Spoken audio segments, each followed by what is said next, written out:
주 6세기에 팔레스타인에 살았던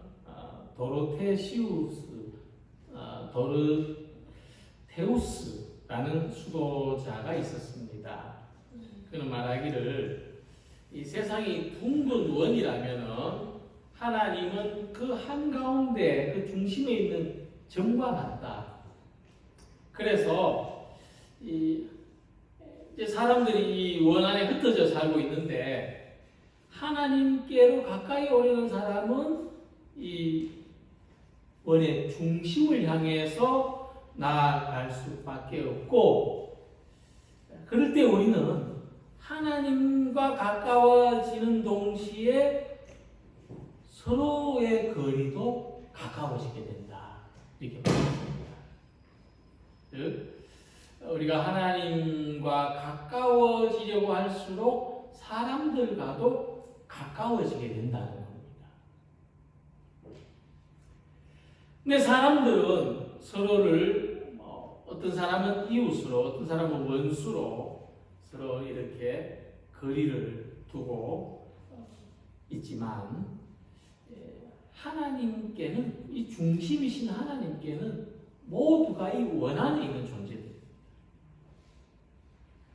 그래서 우리가 하나님과 가까이 더 깊이 만나기를 원한다면 중심을 향해서 나아갈 수밖에 없는데 필연적으로 이웃과도 가까워질 수밖에 없는 겁니다. 그래서 하나님의 자녀들이 서로를 가까우게, 서로를 용서하고 용납하고 받아들이고 기뻐하는 것은 너무나 당연한 일이다 하는 말씀입니다. 하나님께서는 이웃과 원수를 구분하지 않으셨습니다. 그렇게 하라고 하시지도 않았습니다. 그런데 사람들은 이웃과 원수를 구분합니다. 그리고 각각 다르게 대합니다. 내 이웃을 사랑하고 내 원수를 미워하라, 이렇게 너희가 들었다. 예수님 말씀하십니다. 이것은 바리새인들의 가르침을 인용하신 것인데 이 말씀에서 생각해 볼 것이 있습니다. 분명 이웃을 사랑하라는 말씀은 성경에 있는 말씀입니다. 레위기 19장 18절에 원수를 갚지 말며 동포를 원망하지 말며 내 이웃 사랑하기를 내 자신과 같이 사랑하라고 했습니다. 그런데 내 원수를 미워하라 하는 이 말씀은 성경에 없는 말씀입니다. 자, 그런데 왜 사람들은 내 이웃을 사랑하고 내 원수를 미워하라 이렇게 마치 한 묶음의 말씀인 것처럼 이야기했을까? 예수님은 사람들이 이 내 이웃을 사랑하라는 명령을 어떻게 오해하고 자기 마음대로 적용했는지를 말씀하시려고 당시 사람들이 했던 말을 인용하신 것입니다. 성경에 없는 말씀입니다. 내 원수를 미워하라. 하나님은 내 이웃을 사랑하라고 말씀하셨습니다. 내 이웃을 사랑하라는 이 말씀은 원수도 이웃이니 원수도 사랑하라는 말씀입니다. 그런데 사람들은 이 말씀을 다르게 바꾸어서 원수 미워해도 된다, 이웃만 사랑하면 된다, 그렇게 해석한 것입니다. 예수님은 우리가 하나님의 말씀을 잘못 이해하고 있다는 것을 지적하시면서 이웃을 사랑하라는 이 계명은 원수도 사랑하라는 말씀이다, 그것을 가르쳐 주시는 것입니다. 원수라는 것은 원수, 나를 적대시하는 사람을 뜻합니다. 또 우리도 다른 사람을 적대시할 수가 있습니다. 그럼 원수가 되는 거죠. 어릴 때 재밌게 읽은 동화책이 있는데 제목이 뚱보나라 홀쭉이 나라입니다. 보면은 뚱보나라 사람들은 홀쭉이 나라 사람들을 미워하고 홀쭉이 나라 사람들은 뚱보 나라 사람들을 미워합니다. 근데 이들은 서로 한 번도 만나본 적이 없습니다. 그럼에도 불구하고 서로를 원수처럼 여깁니다. 서로를 모르는데도 원수처럼 여깁니다. 그래서 이 원수라는 표현은 상대적입니다. 내가 누군가를 적대시하면 그 사람도 나를 원수로 대한다는 거죠. 그래서 우리는 나를 적대시하는 사람을 사랑하는 것도 어렵지만 내가 적대시하는 사람을 사랑하는 것도 어렵습니다. 원수를 사랑한다는 것이 이렇게 어려운 일이라는 거죠. 하지만 원수들은 대개 우리의 이웃입니다.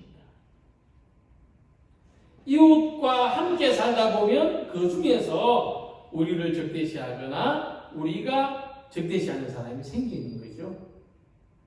그래서 원수는 이웃과의 관계에서 생깁니다. 그래서 우리가 자주 만나는 이웃들 중에는 좋은 사람이 있는가 하면 나쁜 사람도 있습니다. 좋은 이웃이 있는가 하면 좋지 않은 이웃도 있습니다.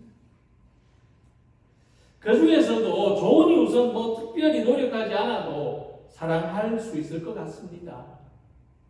그러나 나를 적대시하고 나를 괴롭게 하는 이웃은 사랑하기가 어렵습니다.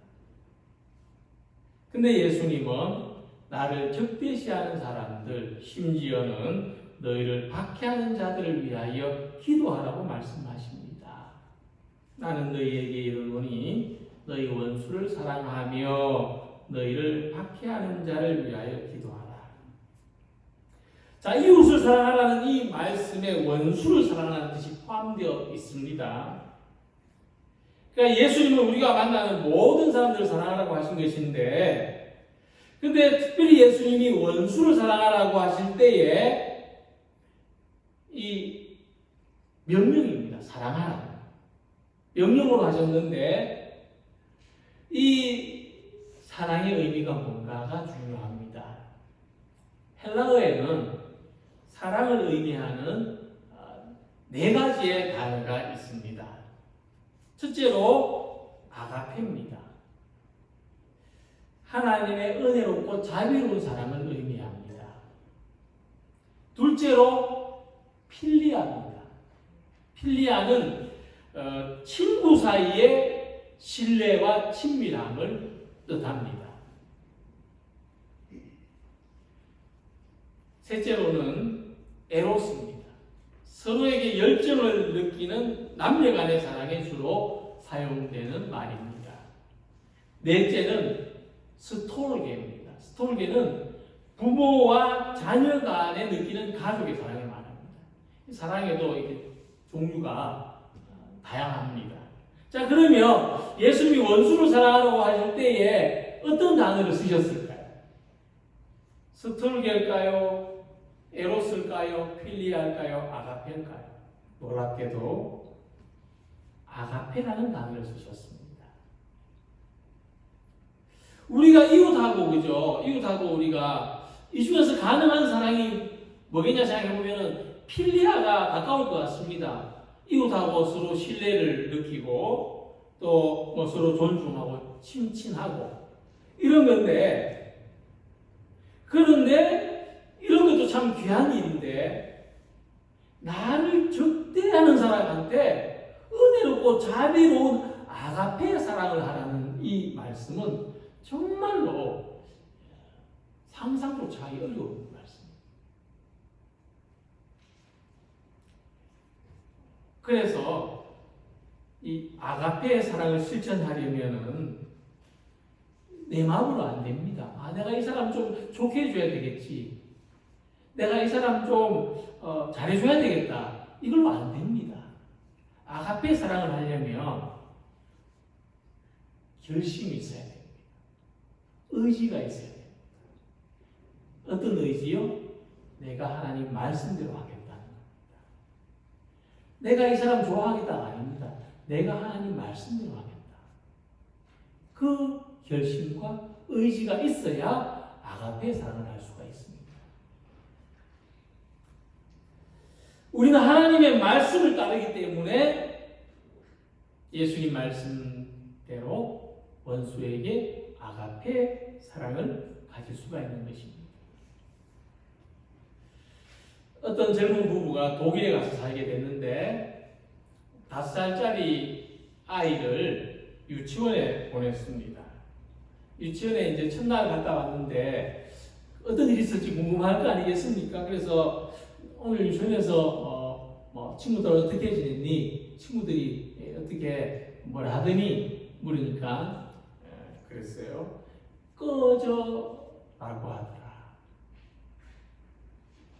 유치원에 가서 첫날 유치원에 가가지고 꺼져라는 소리를 들었다는 거예요. 피부색이 다른 동양 아이를 좀 못마땅하게 여겼는 것 같습니다. 근데 아직 외국말을 잘 모르는 아이가 무슨 뜻인지도 모르고 꺼져라고 말하고 다니니까 그것을 바라보는 부모 마음이 착잡했다고 합니다. 근데 이들 부부가 이제 신앙생활을 하게 됐어요. 그러면서 이들이 출석하는 교회에서 운영하는 유치원으로 아이를 옮겼습니다. 역시 독일인들이 운영하는 독일인의 교회 유치원이었습니다. 근데 새로 유치원을 다녀온 아이에게 또 궁금했습니다. 혹시 또 지난번처럼 그런 일을 겪지 않았을까? 오늘은 무슨 말을 들었니? 하고 물었더니 아이는 이리 와 라는 말을 들었다고 합니다. 우리는 너를 환영한다.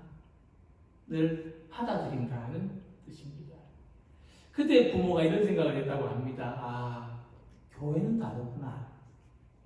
교회는 어린아이들조차 다르구나. 주님은 원수를 사랑하라고 하셨습니다. 원수도 너희 이웃으로 대하라는 말씀입니다. 그래서 교회는 서로를 향해서 꺼져라고 말하는 것이 아니라 누구에게든지 이리 와 라고 말하는 것이 되어야 합니다. 하나님께서는 오늘도 우리들을 은혜와 자비의 품으로 부르십니다. 누구든지 이리 와, 이리 와 라고 말씀하십니다. 모든 사람들을 이 넉넉한 사랑의 품으로 부르시는 하나님 안에서 오늘 우리들도 이리 와, 잘 왔어, 잘 왔어 하고 말하는 성도들이 되시기를 소망합니다.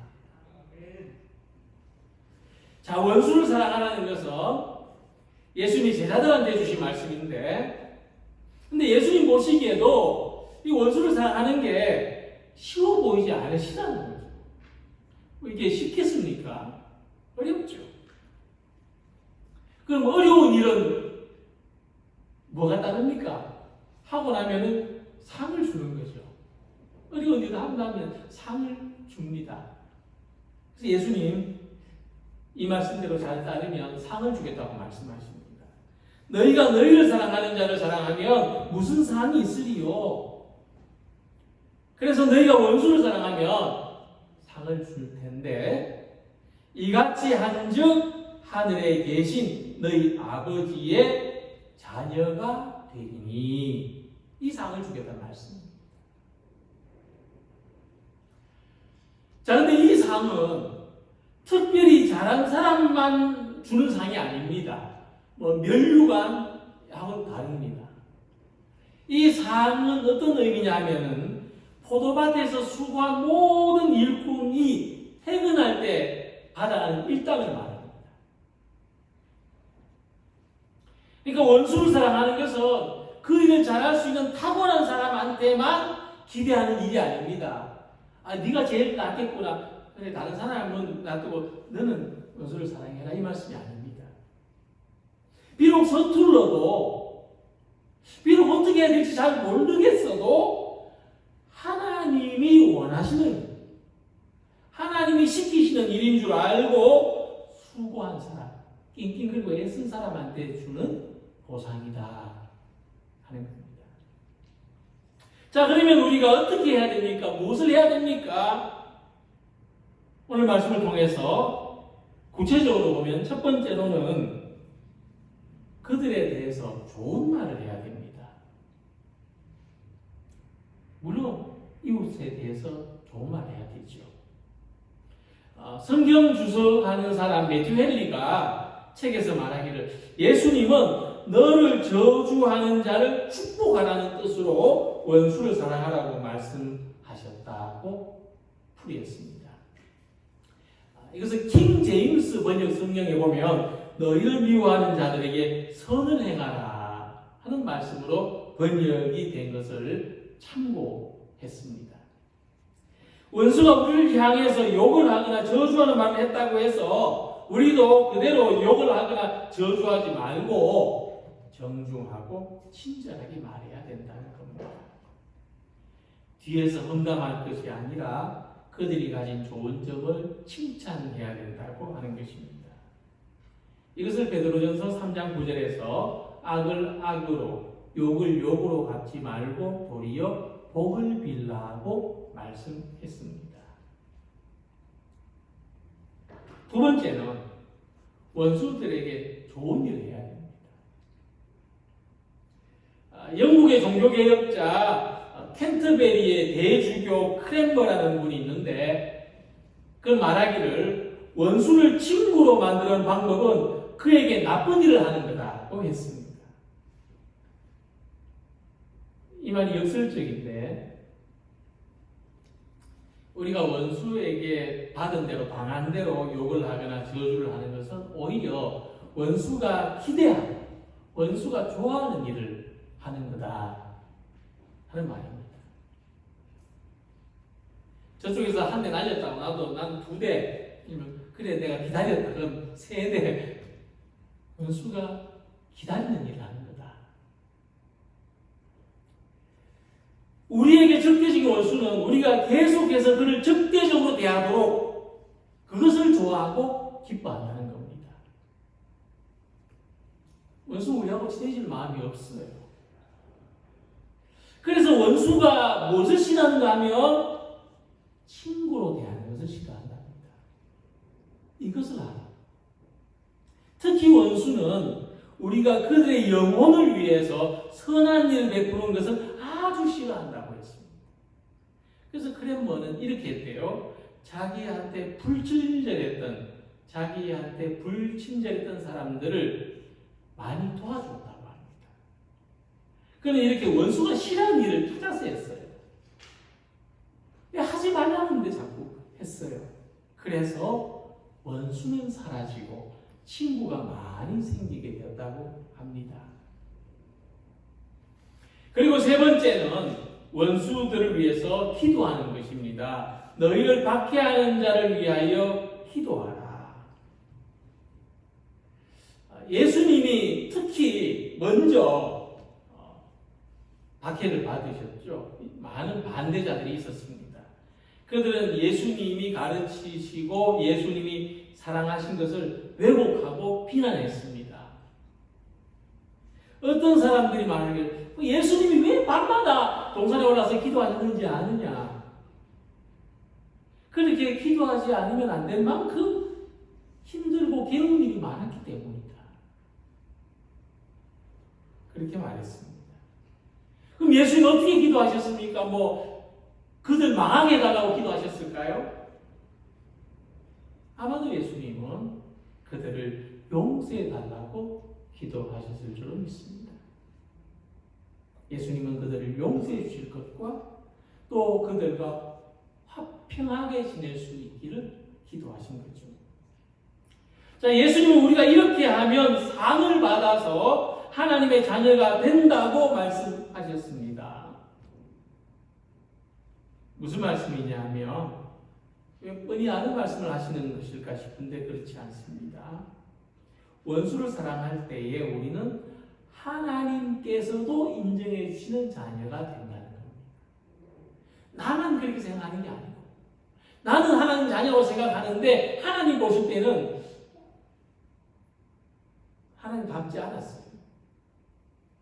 그것이 아니라 그럴 때에 하나님이 인정해 주시는 하나님의 자녀가 된다. 그래서 원수를 사랑하는 것은 원수한테 상을 받기 위해서가 아니에요. 하나님으로부터 상을 받기 위해서입니다. 우리가 하나님의 자녀가 되어서 하나님하고 관계가 변화가 되면 우리는 세상 사람들하고 관계도 변화가 생깁니다. 이것이 우리가 받을 상입니다. 원수를 사랑하면 네가 진정한 나의 자녀다라는 칭찬을 하나님으로부터 들을 것입니다. 이 영광스러운 상을 소망하는 모든 성도들이 되시기를 바랍니다. 끝으로 예수님은 원수를 사랑할 때에 온전하게 된다고 하셨습니다.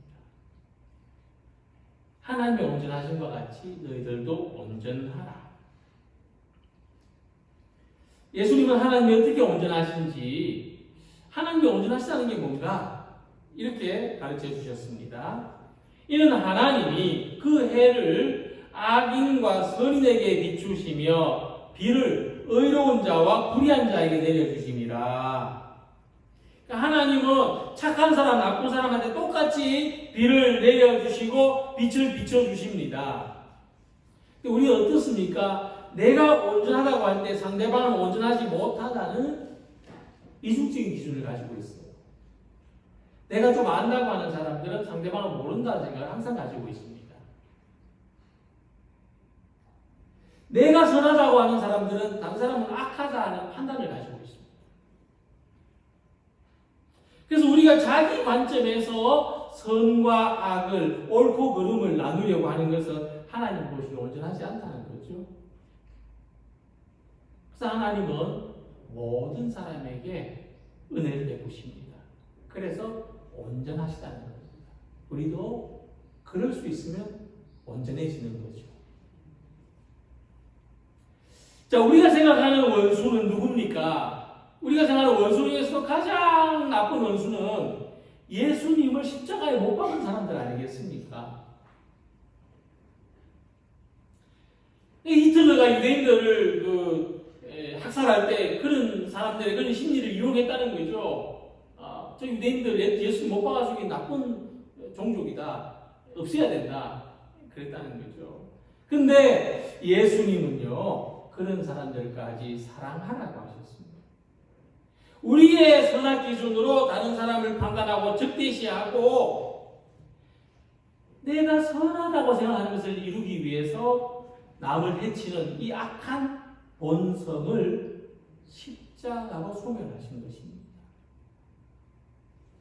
사람은요, 자기가 강한 확신을 가질수록, 강한 심력을 가질수록 폭력적이 됩니다. 왜 이렇게 서로 대화를 하다가 맞다 틀리다 막 이러다가 그러죠. 한 사람이 이제 그래 그럼 내가 아는 게 좀 내가 틀렸을지도 모르겠다 이러면 이제 평화가 유지되죠. 평화가 임하는데, 근데 끝까지 죽어도 내가 하는 말이 맞다고 하면 서로 그러면 평화가 있을 수가 없죠. 평화가 이루어질 수 없습니다. 믿음도 예외가 아닙니다. 사랑이 없는 믿음은 다른 사람을 정죄하는 폭력이 되기가 쉽고 다른 사람한테 적대적인 태도를 가지게 만듭니다.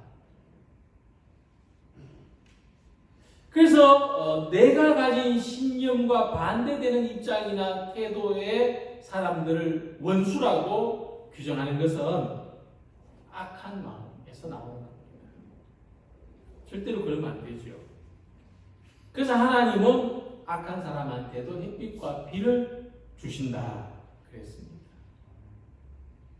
하나님은 누구든지 어떤 이유에서든지 원수로 대하지 않기를, 서로 나누고 다투고 싸우고 멸망하지 않기를 바라시는 것입니다.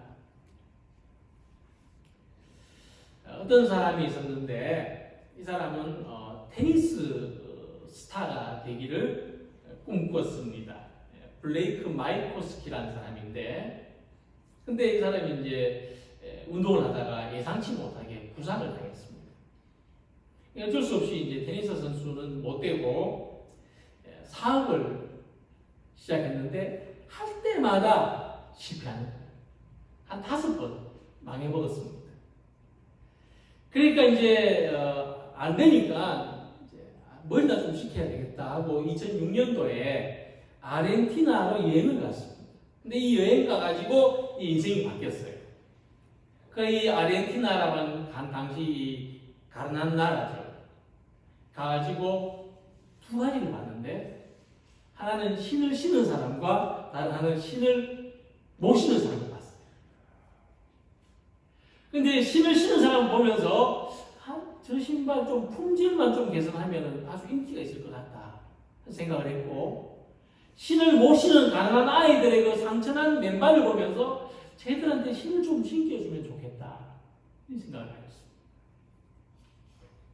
그래서 어떤 사업을 시작했냐면요, 미국으로 돌아가가지고 신발 사업을 하는데 어떤 스포츠화니 이런 차원이 아니고 다른 차원의 신발 사업을 해요. 한 켤레 사면 한 켤레 기부한다. 이런 사업을 시작했어요. 누구든지 우리 회사에서 파는 신을 한 켤레 사면 가난한 나라에 한 켤레 기부합니다. 이 1:1 기부 원칙을 실천했어요. 그래가지고 사업이 성공했어요. 우리나라 신문에서조차 없어서 못 봤대요. 이게 지금 세계적인 브랜드가 된 탐스 슈즈가 탄생하게 된 겁니다. 너희가 너희 형제에게만 무난하면 남보다 더하는 것이 무엇이냐? 예수님 물으십니다. 사업에서 돈 많이 버는 거 남들도 다 바라는 거 아닙니까? 성공해서 좀 과시하는 거 남들도 다 원하는 거 아닙니까? 근데 예수님 물으십니다. 우리가 하나님의 자녀로 산다는 것은 내가 남보다 더하는 게 뭐냐? 이웃을 사랑하고 원수를 미워하는 거 다 그렇게 하지 않습니까? 다른 사람들보다 더 나은 일을 하는 것이 뭐냐? 기도 더해라, 예배 더 드려라, 헌금 더해라 요구하지 않으셨습니다. 우리가 다른 사람들보다 더 해야 될 것은 다른 사람이 선을 선으로 대할 때 우리는 악을 선으로 돌려주는 것. 다른 사람이 악을 악으로 대할 때 우리는 악을 선으로 돌려주는 것. 대부분의 사람들이 가진 삶의 패턴보다 더 높은 규칙을 가지고 살아가는 것. 예수님은 이런 변화가 있어야 될 것을 우리들에게 요구하십니다. 이웃뿐만 아니라 원수를 사랑하며 우리에게 도움을 주는 사람들을 위해서 기도하는 것뿐만 아니라 우리를 괴롭게 하는 사람들을 위해서도 기도하는 것입니다. 그래서 원수를 원수로 대하는 것을 통해서는 절대로 복음이 나타나지를 않았습니다. 하나님의 구원이 이루어지질 않았습니다.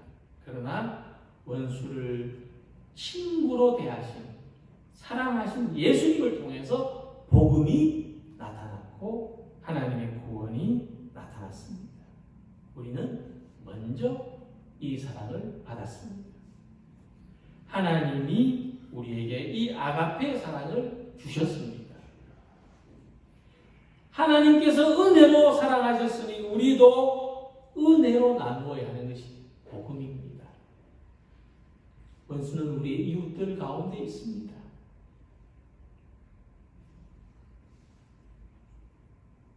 우리의 원수들은 어떤 사람들일까요? 그들은 우리와 함께 같은 원한에 있습니다. 그러나 하나님께 가까이 나아가려면 이들과도 가까워져야 합니다. 하나님의 자녀들에게는 원수가 없습니다. 이웃만 있습니다.